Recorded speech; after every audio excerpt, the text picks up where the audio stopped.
Now, Dad really had a puzzled look on his face when he stated, "Well, I thought you always enjoyed going over there. You know how much your grandmother enjoys having you two with her." There he went, using that psychology again. Then Mom interjected, "You two just make sure to be on your best behavior while you're over there." "Yes, ma'am," we both sang. "Got your good luck," I said. "No, I got your good luck," Jonah replied, tagging me back. Mom began to whisper under her breath to Dad, thinking we couldn't hear her, saying, "Because heaven knows, John, that your mother will insist that I am not disciplining our children at home." I could care less about what Mom is whispering.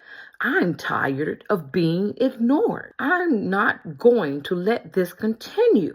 How long are we going to have to be at Granny Mitchell's house? "It won't be long, I told you," Dad replied, seeming a little annoyed. "How long is it won't be long?"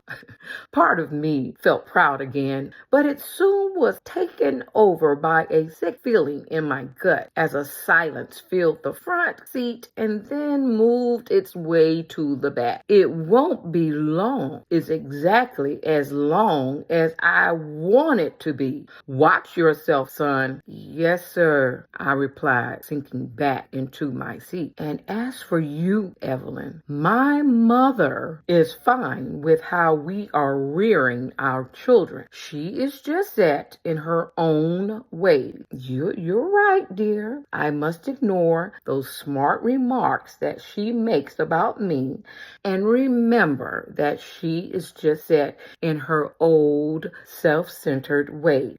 I said own, not old. "I know what you said, dear." I could tell Dad was rolling his eyes. Mom looked out of her window, but he knew not to say a word when Mom was in the "I am right and you are definitely wrong" zone. "Mommy, I'll be glad when it's autumn again with all the pretty colors," said Joni as the sunlight sparkled through the trees like the rhinestones on Mom's favorite jean jacket. Dad always yelled out for someone to give him his sunglasses when she wore it. "Mommy, does God send angels to paint the trees?" "Oh my God, little girl. What? That's a stupid question." "Ooh, you said a bad word." "Mommy, Eric said that bad word again." "Stupid is not a bad word, stupid." "It is too a bad word, you big old dookie of a dookie head dummy boy."